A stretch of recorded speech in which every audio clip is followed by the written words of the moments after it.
master at work.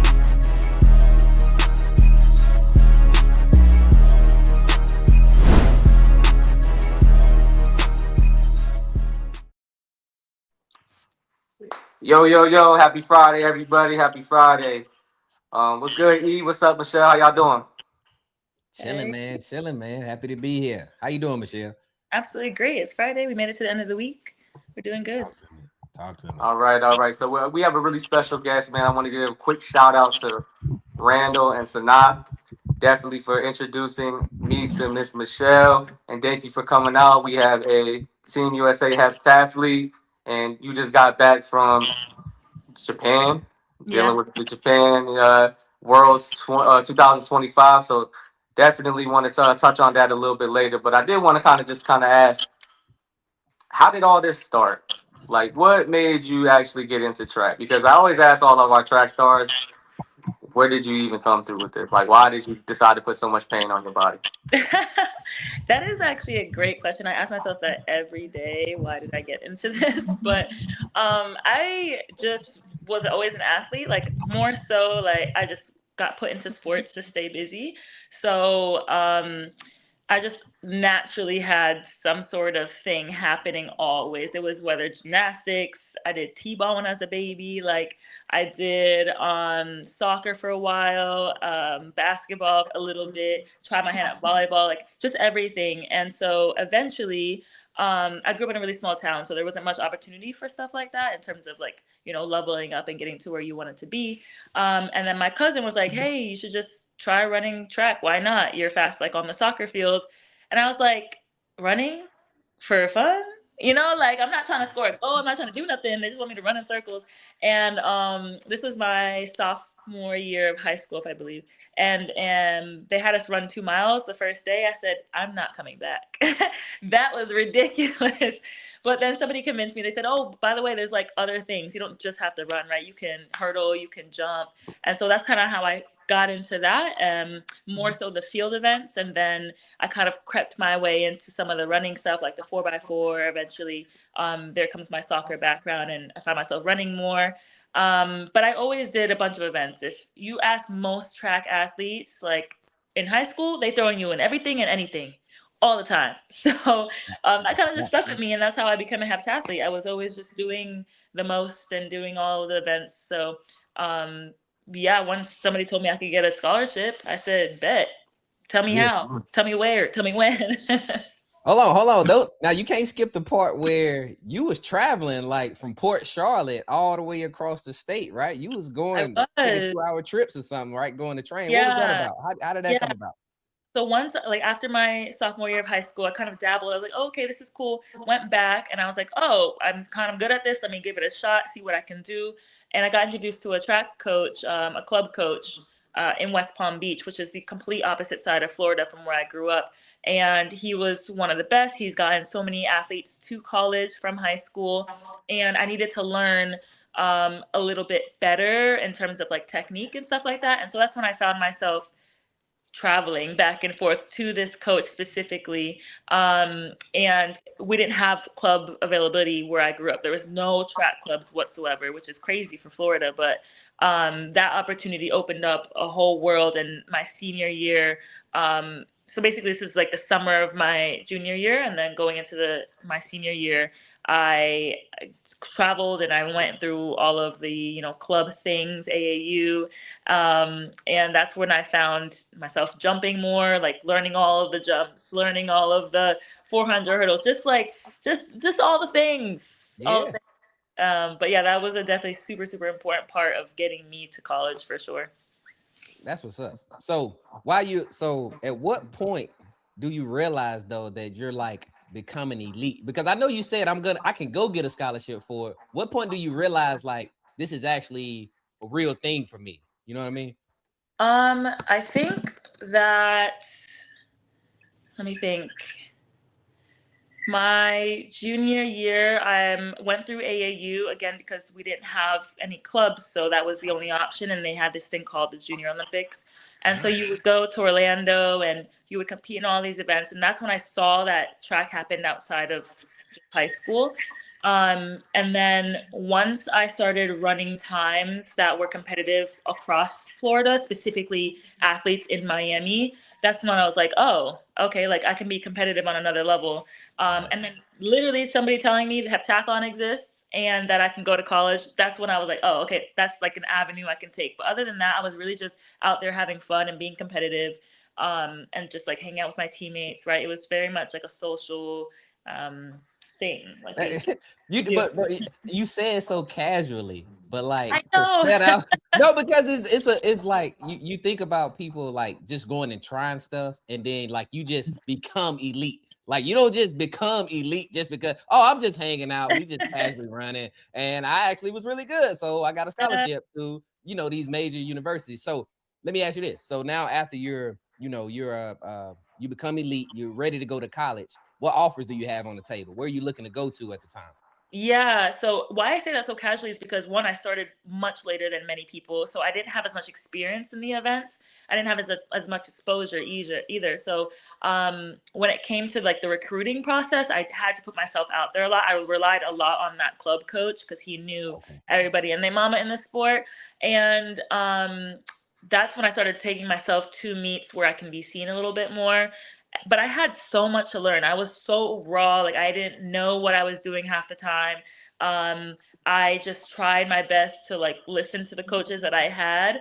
And what really got you into college in those, I call it those days because that's Right, right, before right. the transfer portal and like all of the madness, is potential, right? You need coaches to see your potential. And so because I did so many different events and I learned them super quickly. I competed at the state level at a high level, so they saw that I had so much to learn. Right, this was only the beginning, pretty much, right, and that is what people invested in. So, yeah, I think that's really what got me into looking at college and what college is looking at myself. But coming out of high school, again, because I wasn't in it so long, I didn't have that many offers. I really didn't. I had a lot of smaller schools, a lot of smaller D1s, D2s. Um, and the University of Miami was my first college visit, but they didn't offer me a scholarship.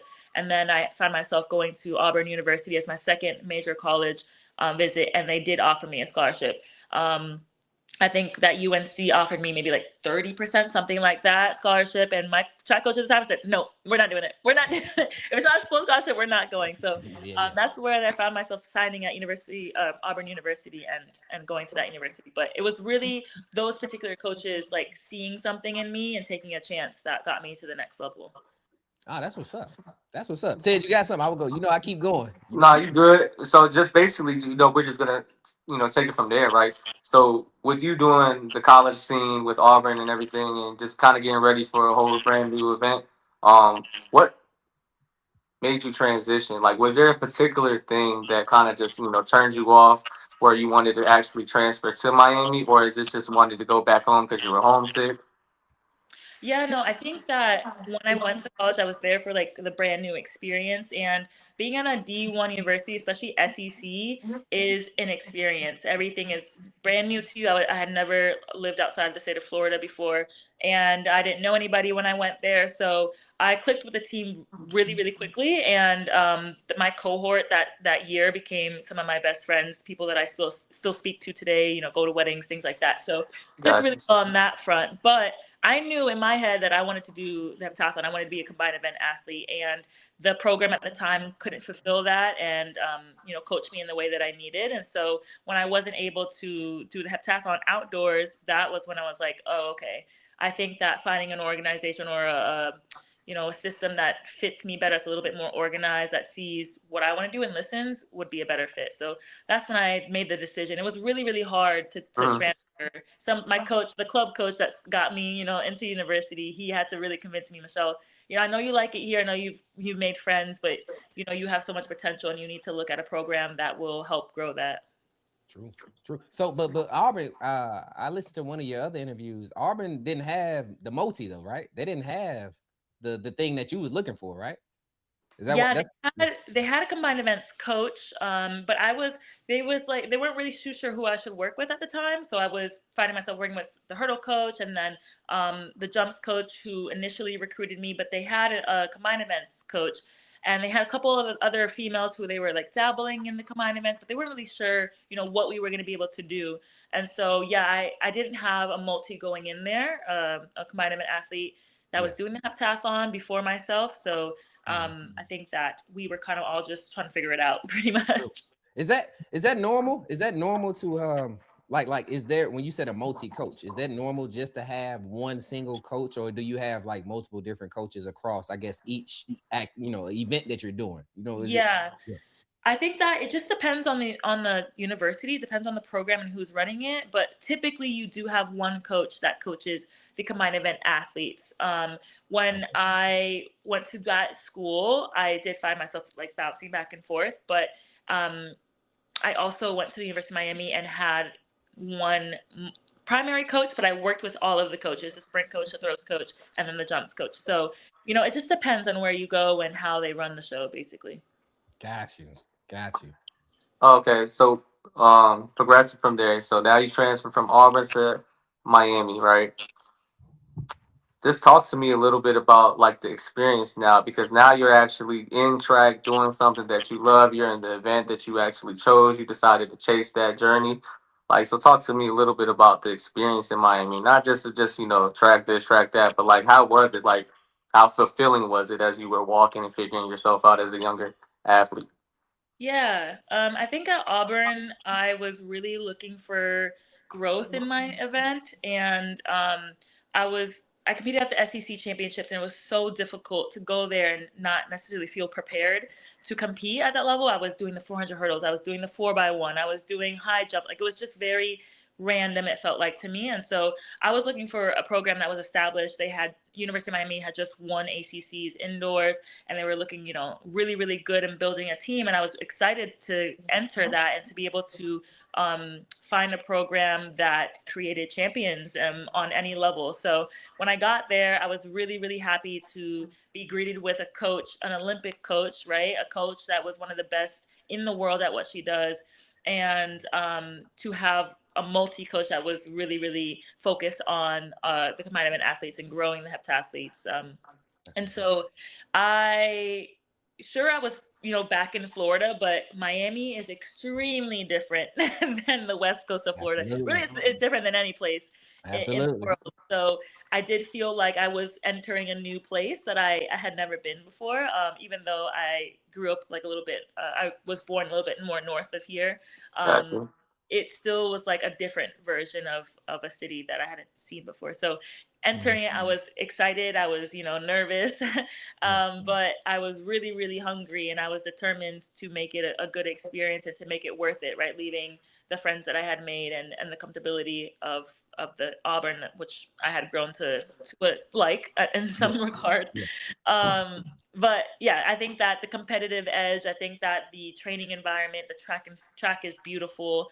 The university is really, really small, but it's intimate. So, you have the giant city, but when you go into the university, you feel that you're at that school in paradise. You're in the tropics. It's really, really beautiful. And so I found myself diving into academics and kind of trying to navigate the large city, regain, some friendships in this new team that I was joining. But I found it a smooth transition and something that I was excited to be a part of. That's what's Man, up.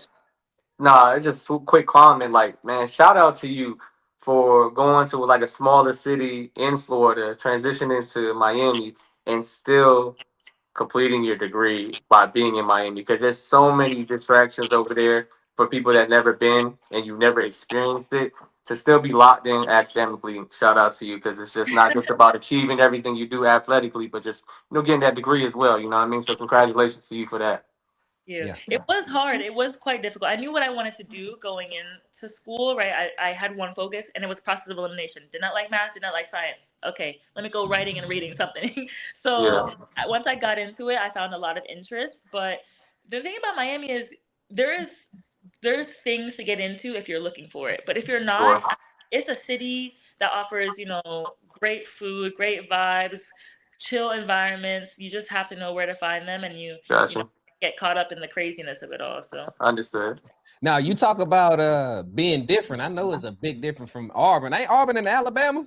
Where's Man, that? gotta be. Gotta be, Yeah, right? that's a huge difference. That's a big difference going back to Miami. I Yeah. just left from Miami at the ports down there. We went on a cruise, man. So yeah, Yeah. it is it looks like a big city. It looks like New York City. Yeah. It looks like It's New a York City. culture shock for sure. Yeah, absolutely. That's why I wanted to say, man, we skipped the biggest thing, man. For the people who don't know, tell us what the Heptathlon is. Tell us about Oh, the event. yeah. Yeah, man. Okay, my bad, my bad. So I do 7 events in track and field, right? So Seven. basically, yeah, 7 outdoors, 5 indoors. We have a set series of events that are in order every single time that we do them. We're separate from the rest of the competition, meaning that the people that we compete with, we bounce from event to event, and we only compete against each other. We don't compete against the open hurdles or the open high jump. It's just this group of heptathletes. And so we start going over 2 days. We start with the 100 hurdles, we go to high jump, and then shot put, and we finish with the 200. Each event has a minimum of 30 minutes in between. Competing wise, we typically get about an hour, right? We get 30 minutes to rest, and we get 30 minutes to warm back up for the next event. Depends on what meet you're at, depends on where who's organizing it. But then after day 1, we can, get ready, sleep, get ready for day 2. And then we start with the long jump, we go to javelin, and we end with the 800. Each event is scored based on a distance or a time. And each number is associated with a point system. So, you run 12 seconds, Yeah. 12.8 seconds in the hurdles, it's associated with a certain amount of points. And then depending on what other people place or what times they run, they get those points as well. I think it's a fun event because you get every chance to win, to lose, to compete. It's very strategic. You want to make sure that if you don't do too well in one event, you can make it up in another event.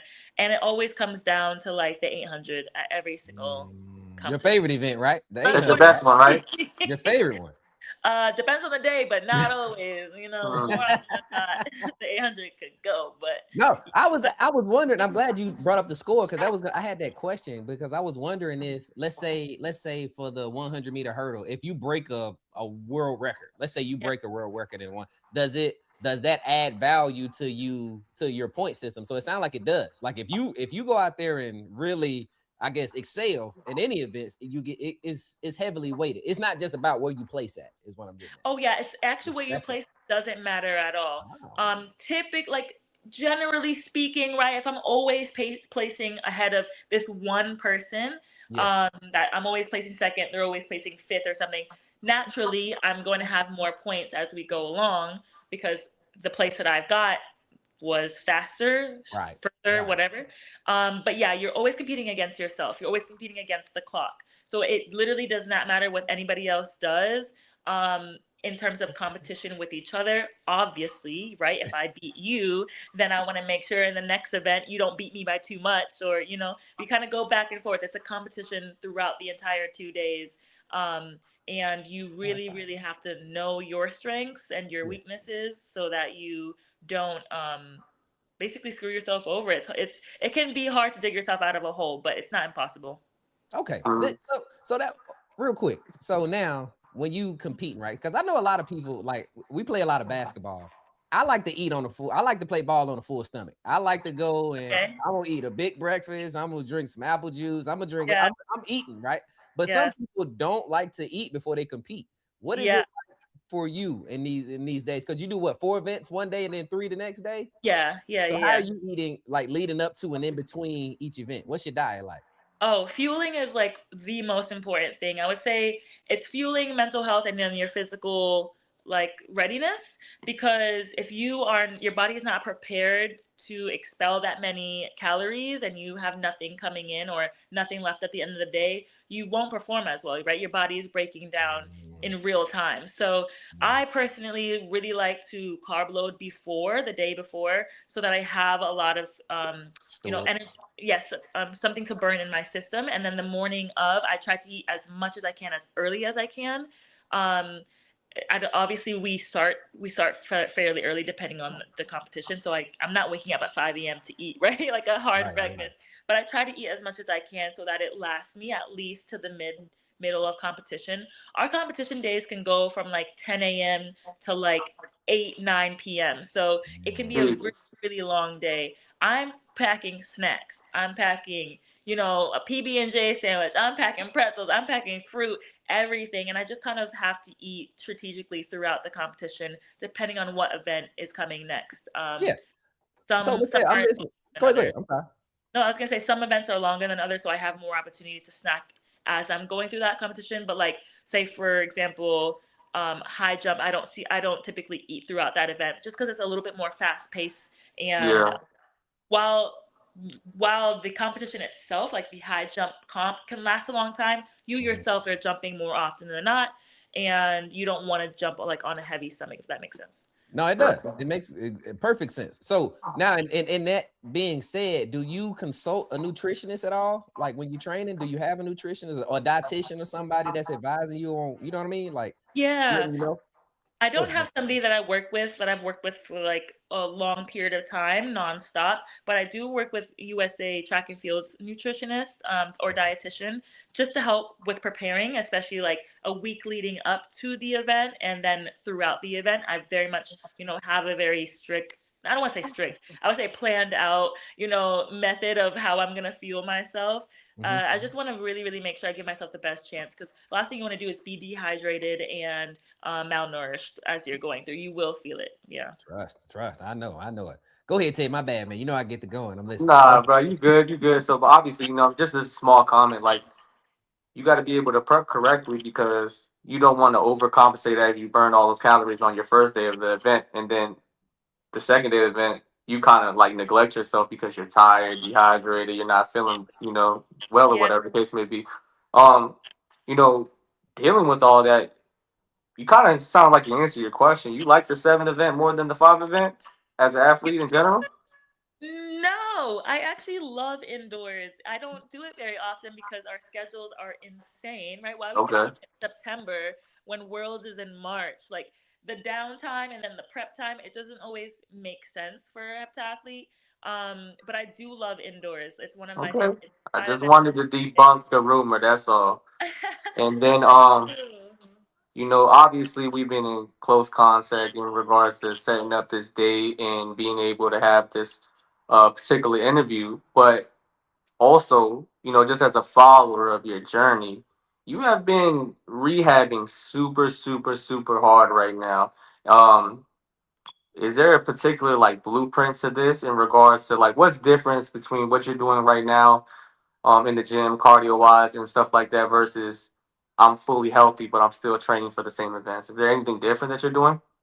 Yeah, so for those who don't know, well, let's backtrack a little bit. This is year four. I've completed year four of being a professional athlete, and every year, almost every year, I've had some sort of nagging injury that I've had to take care of. It's just what comes along with it. I think that you kind of learn your body as you go, and every year has been really intense. We haven't had an off year since I started track and field. Since we've been go go go go because of COVID. So I think that takes a toll on your body. But this year in particular, I had ankle surgery in October. And so we have to be really, really strategic with how we build ourselves back from that because it was fairly invasive, meaning that there was a lot done inside of the ankle. So I think that making sure that the limitations that are put in place are being followed is really important. But also, I am a professional track and field athlete. I'm not just, an everyday citizen that can go through a timeline that doesn't require rigor and, really purposeful moves. So I find myself really, really honing in on rehab. I rehab every single day for at least an hour and a half. Um, I've utilized an underwater treadmill just to get myself, some impact on the ankle without, gravity Yeah. being a Yeah. hindrance. And when it comes to the weight room, I throw objects in the air. So my upper body is just as important as my lower body. So we've started a lot on that and slowly worked our way into loading the ankle and being able to withstand weight, on top of just my regular body Right. weight gravity. So yeah, it's really, really strategic. I think coming back from an injury is it always is. The blueprint. I think I rely super heavy on my athletic trainer, right? My physical therapist. She tells me what to do and what not to do. She just pays attention to my symptoms and how I'm recovering and how my progress is being made. But more or less, like, you just want to make sure that that part of your body is adapting well and you're not injuring it more, from when it was fixed. And the reason why I brought it up in regards to the rehab, obviously, first and foremost, congratulations to it. But it was so funny because when we were first communicating, and I was trying to be able to get a date to be able to get you on the interview, you were on a boot, and it was a story that you posted. You had posted a boot with the views in the back, and I was like, dang, she's going through the rehab process. And then now that we're in real time, you're in the pool, things are progressing, and then you just posted a post today. I don't want to go too fast in that regard, but you posted a post today saying that you have an objective to do in regards of doing another PR for your 200 or your 800. Now, I know we joke around with you with the 800, but like, it sounded like you were serious about that. Absolutely. I take every event very seriously. I think that it is natural for a heptathlete to joke around about the events that we do because we do so many. I mean, it's actually ridiculous. But when you're in it, I promise it's fun. I promise. But I think that you have to be strategic. I have a yearly plan every year of what my goals are and what I want to do. And it's very loose. Obviously, things happen, but I I take pride in being able to execute my events in a high level. And at this point, at where I'm at in the competitive space that I'm at, there is no room to have a weak event. And I think that the technical events might become a little bit more difficult through this recovery process. And so running is really where I'm going to find my base, I think. Predicting the future. But it's just me being hopeful. It's me putting that into the universe. And yeah, I want to run fast all the time. Yeah. Got you. No, What you look. got, E? No, because I wanted to ask this because yeah, I forgot you told us we got it. So I wanted to go through your whole college. I got a lot of questions though. Oh yeah. But I'm a mix and match with me. But Good. I know you suffered a knee injury like in 2017 when you transferred from Yeah. Auburn Yeah. to Miami, right? And I wanted to ask you what's different for you mentally this time around versus back then when you were, I mean, I guess you transfer a year, you're looking to be excited. And I think you got hurt in that first multi event, right? You got hurt in that very Yeah.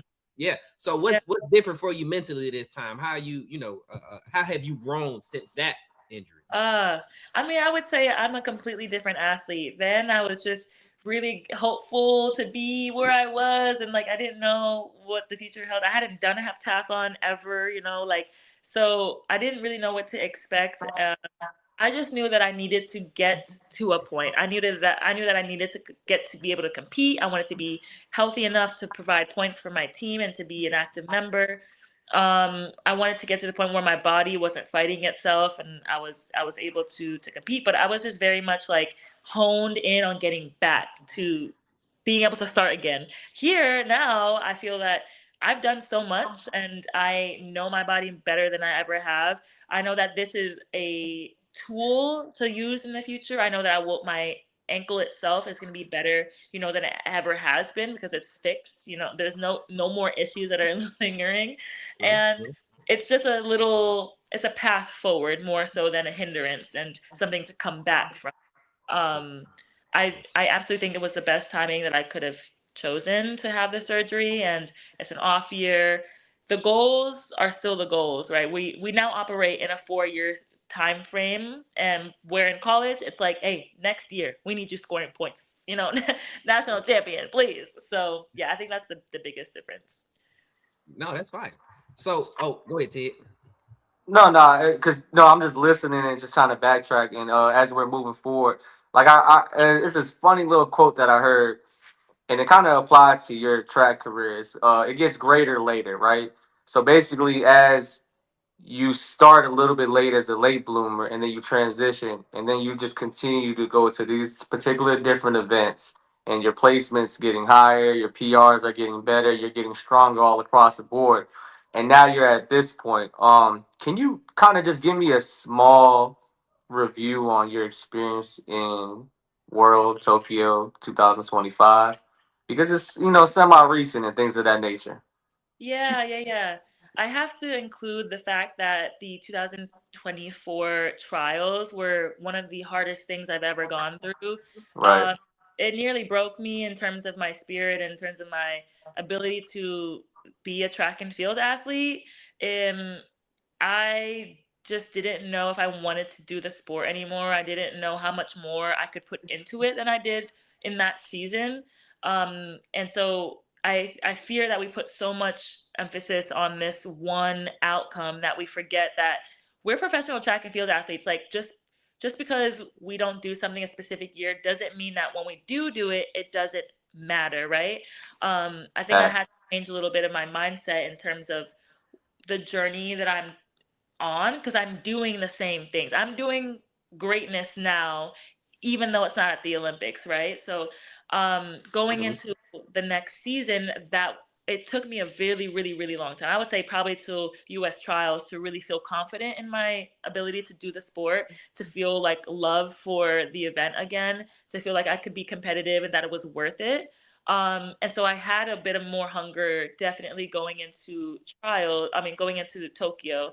um, I hadn't competed for the U.S. internationally before at that level, and so I was very much new to the space, and it Yeah. took a lot of adjustment. And I think that by the end of the season, I was quite exhausted, and I felt really strong, but I didn't have as much um, preparation as I needed in terms of mentally fueling myself, physically fueling myself, and putting myself in a good spot to perform. So I think that that competition showed me a lot.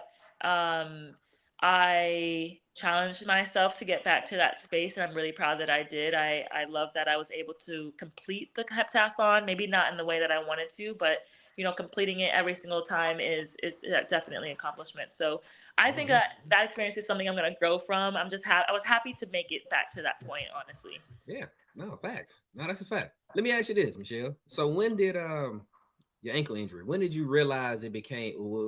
It may have been a bigger problem than you thought. Mhm. Yeah, I realized that probably around May of this year. So it had nagged me a bit before then, but it was lingering. I didn't have any pain. That was the strange part. Is I didn't have much of any pain. It was more so like physical limitation. So I was trying to push through, and basically the doctor said as long as nothing gets worse, as long as you don't have an extreme shock to your system, then keep going with caution and let me know if anything does go wrong. So I was very much just like, I have a spot on the Tokyo team. I'm going to Tokyo. Like, whatever condition I'm in, I will be there because I earned that position. And so that's the mentality I had going into, even though I was fighting for my life to be able to perform as good as I wanted to. Yeah, and I think it just all came to a head in Tokyo. I could not physically put myself into the positions I needed to in order to do well. And so that hurt, but I knew that I had earned my spot there. I knew that I was competing, on that level, and that's great to represent United Mhm. States. No, no, you did great, man. That's what's up.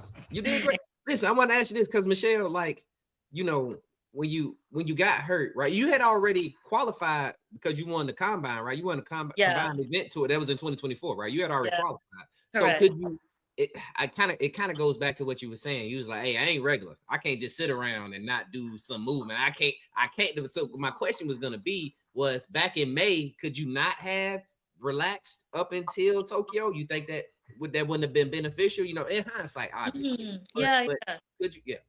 No, I think that honestly, the ankle could have got worse. Hey, 100%, right? Think right? But the way that I was functioning was just enough for me to be able to perform on a specific level, maybe not the highest level and find, the elevation that I wanted. But I don't know how much worse, like if I had had imaging every month, maybe I could have seen, if there was things that did get progressively worse.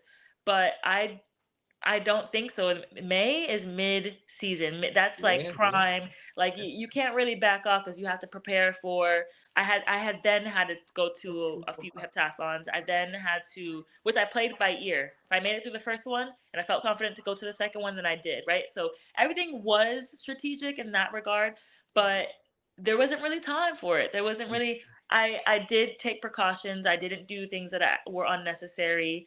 Um, my fitness was there, so I didn't have to, overcompensate. But yeah, long jump is long jump. You gotta run, you gotta jump off the board. Like Facts. That's fact. And that because that's what I was gonna ask you because it was surgery just inevitable. Like you had to have yeah, surgery. Like you it resting was wasn't gonna help it. You needed to correct. have surgery.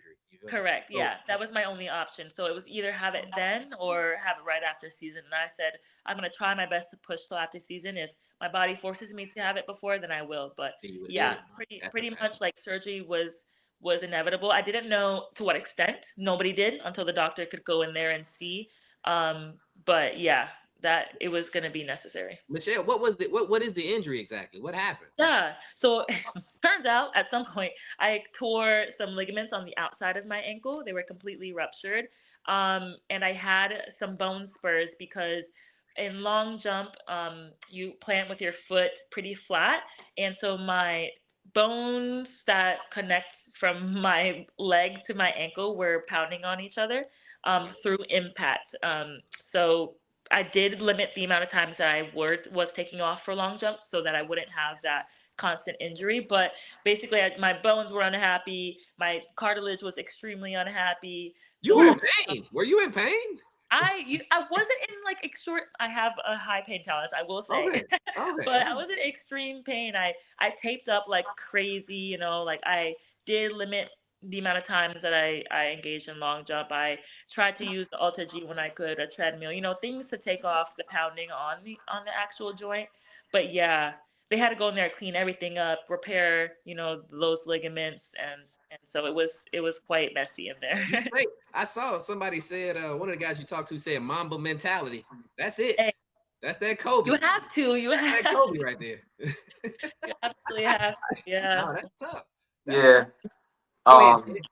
Nah, because I'm just, I'm always piggybacking and just accumulating the questions. So obviously, just listening to you, is it safe to say that you're more of the athlete that is in love with the journey versus the actual final accolade for whatever you're prepping for? And the reason why I say that is because, you say this, you kind of run a strict checks and balances, fueling, mental, and then the physical attributes and what you're able to, in regards to output, right?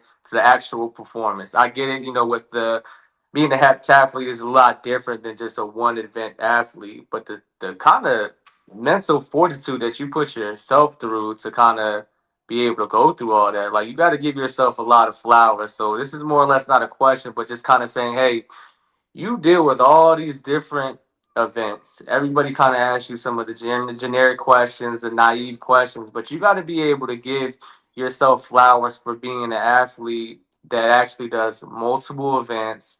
You excel at all the particular events. Now you're in this stage of rehab where you're saying that every single year that you're dealing with something kind of minuscule, but now that this was enough, I'm just giving you a little bit of grace. Hey, man, you do a lot in regards to grinding and doing what you need to do. So I'm giving my flowers to you and just saying if there's anything mentally that has been challenging, just keep trucking and keep doing what you need to do and challenge yourself to be able to reach new heights in LA. Thank you. I actually really, really appreciate that. And I think that many heptathletes do have, that mental strength that is required to do the sport.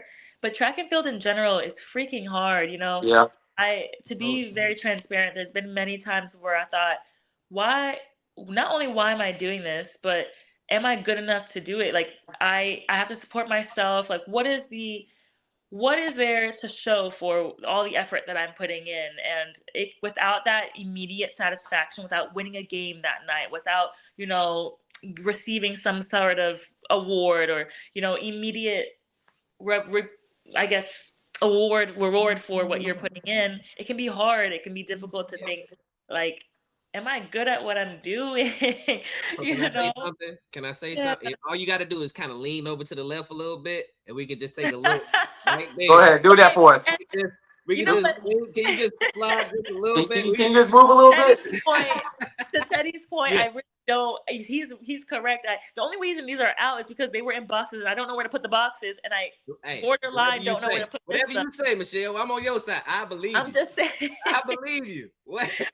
But we're giving you this platform to not only give you flowers, but you got to pop it because, like I said, I think that you're really confident in this rehab stage that you got, and I think that you are going to reach new heights when you prepare for LA, and that's why we're just giving you an opportunity where it's not just so robotic, answer the same generic questions.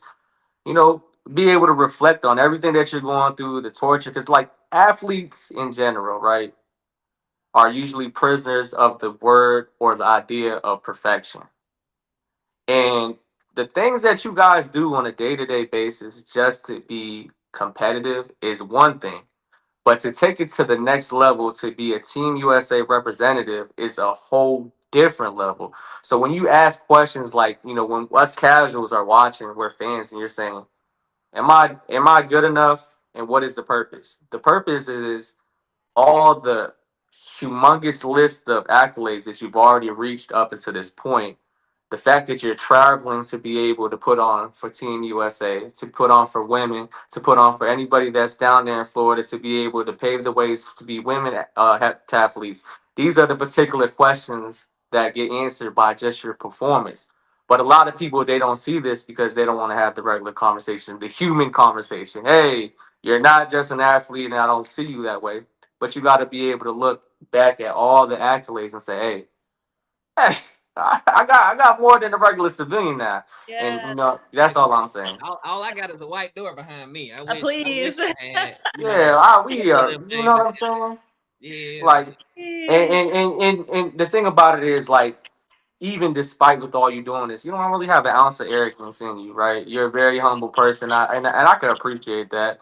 But also, like I said, we like you to talk a little bit of smack. We like you to get a little confident up there because we prepping you for the next event. You know what I mean? It's true. It's true. No, I do know that I am good at what I do, and I get satisfaction from you know it being better than I was yesterday. I would say naturally I don't know that I'm an extremely competitive person when it comes to like face to face value, but I know that when it comes down to okay, Michelle, can you do better than you did previously? Are you making improvements? Do you see that daily grind or struggle Yeah, coming out to something that a goal that you've set for yourself? And I think that that's what really motivates me. But also as a heptathlete, perfection is like something that we don't I won't speak for everybody, but I've generally seen that because we want to be good at everything, or there's so many different focuses, we don't have the same bogged down mentality I think as a lot of other individual events have, because you're doing that's one it. thing and you need to be good at that one thing, right?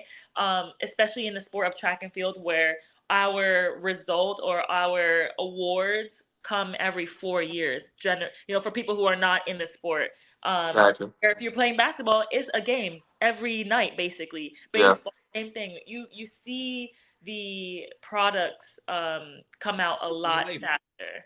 Yeah, exactly. And I think that's why it's a little bit easier for people to support those other athletes, because we do so much for seconds at a time of a performance, and for results that aren't always shiny, right? Why is it not good enough to be in this competitive space?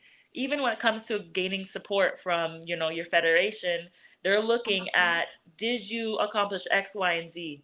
And if you did, it doesn't matter what happens. If you're injured, if you go through, you're homeless, it does not, they do not care. They do not care. Did you get a medal? And if you got third, or if you got fifth, fifth does not matter. It doesn't matter. No, we started to notice that. We talked to a couple track and field athletes, and they're like, "Listen, I can be English for one." She was like, "Listen, I'm the 12th fastest in the world, but they treat me like they don't know me." It And does not matter if you're not one, if you're not if barely not, yeah, two, man, barely, yeah, nah. So I hear you. I hear you. it's Yeah. crazy, right? Because you bringing up English is interesting, right? Shout out to our girl English, track legend. But basically, she's the 12th fastest woman sprinting wise ever, right? And she was having negotiations and she got let go by Nike this year because she's an older athlete. She probably wasn't putting up the numbers that she was when she was in her early 20s. And the reason why I was bringing it up is because we're trying to be able to bring awareness to your particular event, the things that you bring to the table, the things that you're passionate about, and give more acknowledgement to kind of educate others that don't know about it. And then also challenge all of those actual companies to sponsor our girl, right? Because you said you wanted to actually get sponsored as an athlete, not only just as a woman, but as a heptathlete. You kind of, just be able to try shine light and to show awareness on what you got going on. So we're just challenging other people that may watch this, you know what I'm saying, and can kind of try to figure out who you are and what you bring to the table, and Yeah. sign our girl, sign our girl. I would say like literally track and field is a free for all for the most part. Um, I think that the support that people get or that people see is mostly from giant, like large shoe companies, and that is the best way or the easiest way to get constant support. And when I say constant support, I mean like a salary, like what people make every day in their 9 to 5. Other than that, if you're not with something like this, Yeah. you're grabbing money wherever you kind of can. And Gotcha. what's hard is that I want people who are watching, who are from the outside, keep asking questions. When you see athletes that do what I do, decathletes, even throwers, keep asking questions, because the more that you see the inside of what it takes and see what personalities you can invest in, the more you're like, oh, this is cool, right? Like what they do is actually dope. And I think it gives people a little bit more insight to be excited for the events, to see things that are happening besides the Olympics. So yeah, Mhm. I think there needs to be a little bit more exposure when it comes to like world athletics and having investment in more than just one person in an Yeah. event, No, that's especially right. when you. You're That's a right. fact. It's funny. I had that question. I was going to ask you, what kind of brand deals do help athletes get? I didn't know if they was just like the standard Nike and stuff, Yeah, or some like, Red Bull or something. Cause y'all yeah, be, yeah. Again, literally anybody and anything can sponsor an athlete. Literally anything. ah, shout out to Um, Dylan Beard. My boy Dylan got the correct. Walmart. Shout out to my That's boy. literally anything, right? Put a Oh, patch on the. Look at those soccer jerseys. They have everything written yeah. on them. It's the same thing for track and field athletes, and I think it's a wonderful opportunity because you're looking at that one person, right? Sure, a team is a bunch of them, but you see that one person on the screen at a particular time, like they are the focus, and so to have that representation, I think is important. But Mhm. yeah, those brand deals are hard to come by, especially for field event athletes. They aren't as popular because our event isn't as flashy, I think, so No, that's a that's fact. why it's so difficult. And Yeah. I've in my experience in the US particularly, if they get one maybe athlete per like Sport. brand for Yeah. Oh, okay. Okay. for shoe, right? So you won't see more than one heptathlete at Nike or at a New Balance, right? They Gotcha. typically choose their one person from that event and they kind of roll with it, Gotcha. which is Gotcha. unfortunate because you kind of want Team USA to be strong, to be competitive, and the resources that are necessary for those fifth place, people. It might take a little bit, just a little bit to make it. I always think, look at all these people and how far they've come with nothing. Like you have all these people in the field who are competing against number one, number two with nothing. It's extraordinary, I think. You're right. Because in my mind, I just think about the amount of time I would get to actually put in if I was getting paid to do this full time. You know what I mean? Like Correct. I Yeah. have to go to school. I gotta go get this degree just in case y'all not paying me. So when it's done, you know what I mean? So I can get a job. And then I Correct. gotta go to work or deal with just the life thing, Yeah. just life in general. So it Yeah. definitely would help if I could just get paid to do this because I would spend 90% of my time doing it, even though Yeah. I'm already making time to do it. You know what I mean? Yeah. So I Yeah. feel you. Yeah. Real quick, I wanted to go back to Tokyo. I wanted to ask you about Tokyo again. Were there any events that you particularly felt you executed well, or ones that you think maybe you would approach differently next time? Like what do you how did you feel like which events you felt like you excelled in? Yeah, if I could go back knowing what the process would be like, I think the 100 hurdles, I was primed, I was ready, I was beyond ready, and I think that the events leading up to actually the gun going off was a Mhm. little bit was a lot different than what I had experienced. So in terms of shuttling from the track, from the practice track, the warm up track, to getting our gear ready, to having to prepare for high jump before high jump, to going out, walking around the track, and maybe getting a run out. Like it was just very, it was not an environment that I was used to. But you know, if I had known the fast pace kind of different things I would be dealing with, that I think would have been a little bit better to prepare for. And shot put, I thought I executed quite well. I have been struggling with that event in terms of consistency. I know that I can throw far now, you know, like it took a while. I had to do it to be able to see it. And Yeah. so to execute that around my PB it was great for me. And I was really, really happy with that event. So now in that, just listening to you now, how do you balance the highs and the lows of Yeah. each event? You know what I mean? Like how do you know what I mean? Like what Your like brain. you know what I mean? So yeah, but go ahead, you get what I'm saying. Like how do you go from like, man, I did really well here to like I need to chill, I need to relax and gather myself and get ready for this Yeah. next one. That, you know what I mean? So how do you balance all of that?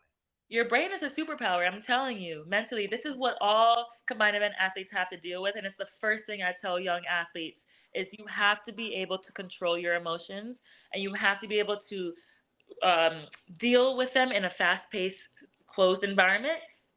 You know, go through all of it. Did I do well? Did whatever I hated? Scream about it, whatever you need to do, and keep it pushing.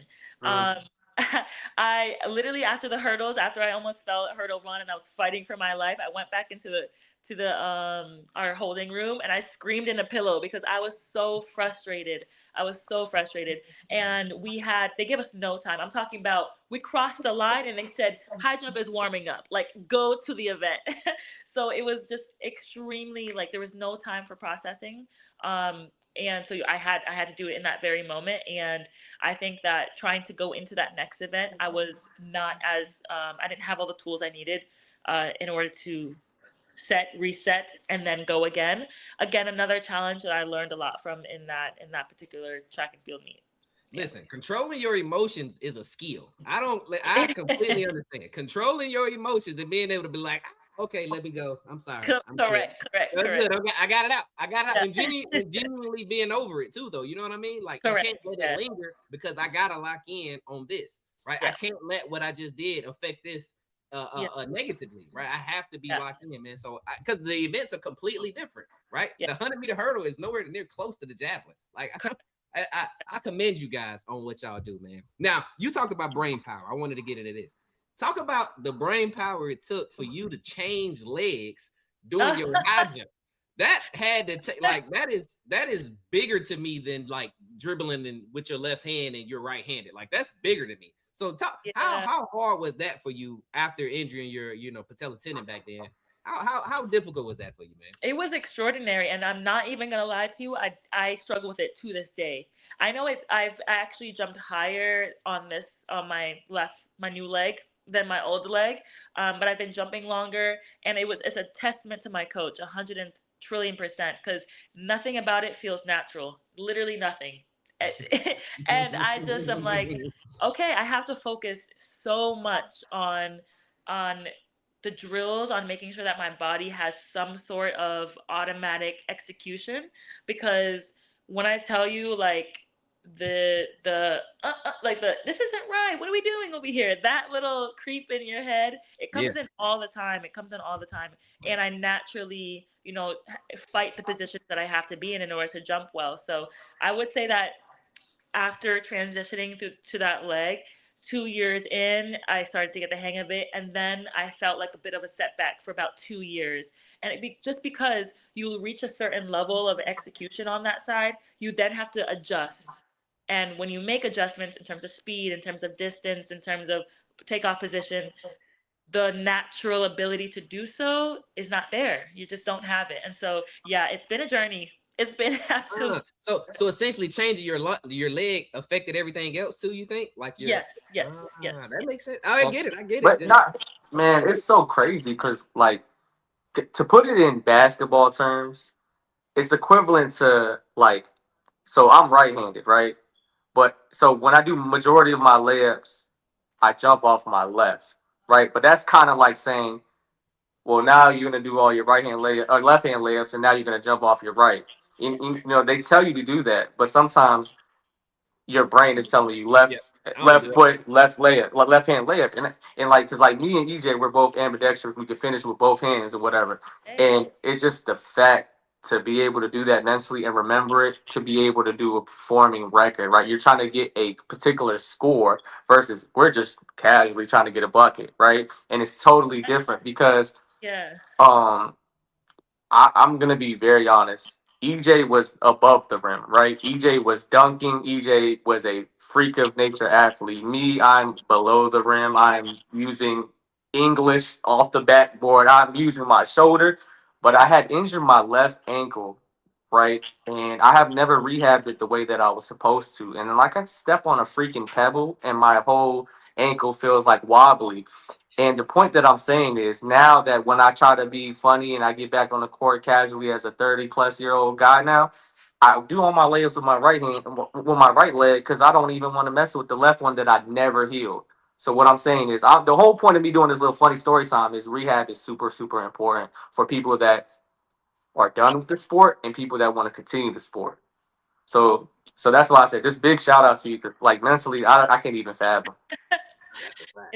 It was quite the journey for sure. That's a fact. Um, And I so, I go have ahead. one last question I'm because gonna we say I don't know want to she take gotta too much of go. your time. I want to be respectful to your time. So looking back, I understand that we are looking for LA, right? We're looking to do great things in LA. We're rehabbing. We're gonna smash all PRs in every single event, God willing. Um, but I want to ask you this because I know that your career is far from over. But the question that I ask is the topic of legacy, right? Legacy, right? So when it's all said and done, whenever you decide to hang up your cleats and you kind of, all across the board, give everything you got to the game, how do you want to be remembered? Like, so athletes that are coming up in the heptathlons and things of that nature that want to kind of grind and get the experience that you did, whether they're women, men, whatever the case may be. Like, what do you want to be remembered as when people look back at you, at your career? Yeah, I want to be remembered as an athlete who never gave up, who really chose to be the best version of themselves despite what life hands you, and somebody who was committed. So I think that those three things kind of exemplify the path that I've been on and Right. how I hold myself. And so yeah, I hope that inspires people.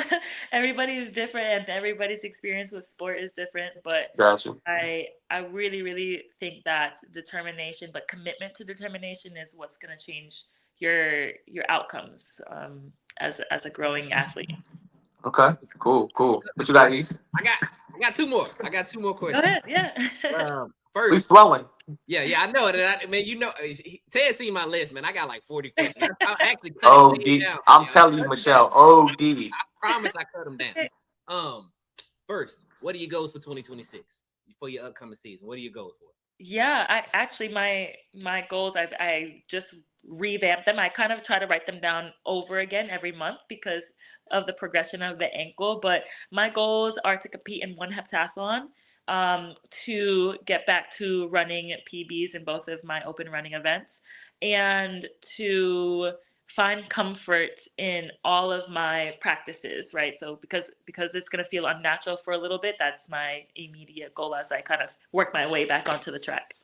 Okay, that's what's up. Then the Yeah, last thing is, have you been paying attention to the athlos? Have you seen those of course. athlos? Have Yes. you talked to them about getting the help Hey, in there? hey. So That's listen, I know for a fact that getting a heptathlon in anything is dang near impossible, right? Convincing somebody that 7 events over 2 days needs to happen. But you know what does need to happen okay. is a triathlon, okay? We need men and women to compete in 3 events at these smaller, track and field meets who want to have focus on particular events. We need 3 events, and we need them to be strategic. We need them to be a run, a jump, and a throw, that people can follow over not even one day, couple hours, right? The length of the meet, maybe. And I need that in diamond leagues. I need that in lathlos. I need that in, this grant.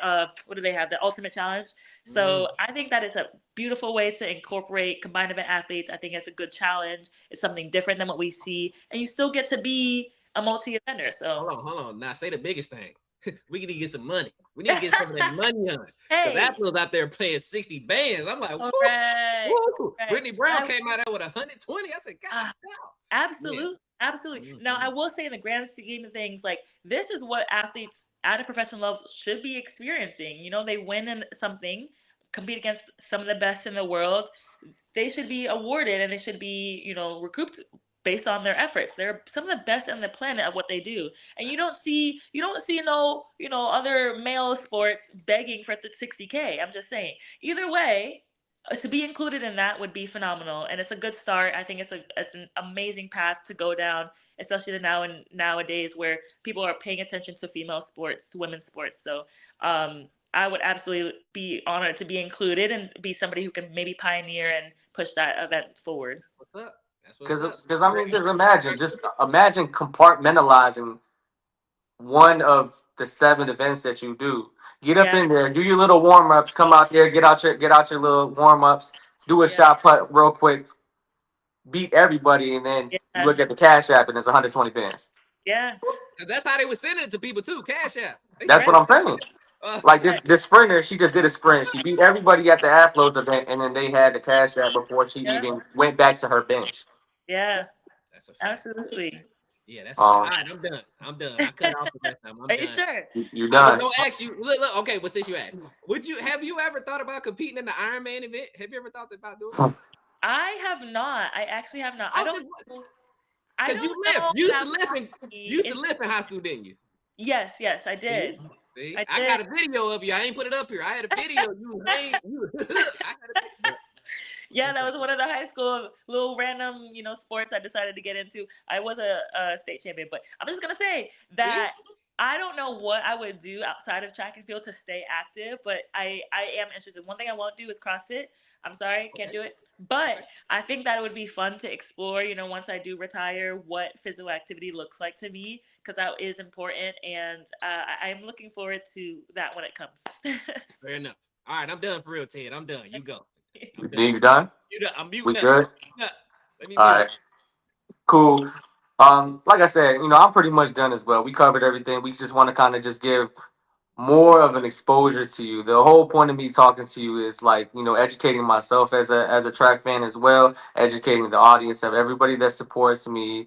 Obviously, establishing the communication between me, Randall, and Sanaa to be able to introduce you to this platform. So big shout out to them because I know that they actually watch the entire videos when we post them when we do all of our track athletes.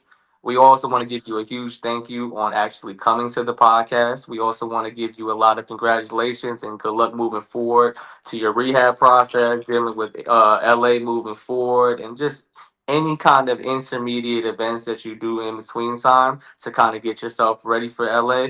And just like I said, once again, just give yourself grace on the mental fortitude and the battles that you deal with yourself. Because, like I said, I'm a big fan of your story. I've been watching you. I've been seeing that you've been dealing with a lot of mental things that you don't speak on so much because you're so used to just having to be in the limelight, smiling, blah blah blah, being an athlete, blah blah blah. But then when people kind of forget to be humans when it comes to this whole type of thing. So I just want to give you a shout out and kind of let you know that we are proud of you from ELAB Podcast. We will be supporting you when you move to LA to do that event, excuse me, and compete all across the board dealing with LA. Other than that, I am finished. But I just wanted to kind of give you guys, grace in regards of heptathlon athletes and things of that nature because the things that you guys do is just OD. It's like crazy. Um, but that's my closing statement, man. Everybody that's watching, I appreciate you. Thank you guys so much. Top Um, 14 in the nation, in the world. She number 14 in the Top world. 14 Indoor in the champ, outdoor nation. champ. She the only indoor champ. She the only champion at Miami. She the only female that won the pentathlon at Miami. Act like you know. Act Act like like you you know. What know. it is. Act like you My know. bad. And then I'm muting up again. I'm muting up. Go ahead. so Miami legend, ranked top 14th in the freaking world. And moving forward, we want to let you guys know that we were the first people to actually interview her from the rehab process. So don't be trying to take our stuff and try to get her on an interview. Let her do her thing because it's an exclusive interview. And when she goes to LA, don't act confused when she jumps the ranks. Don't act confused. But Thank you.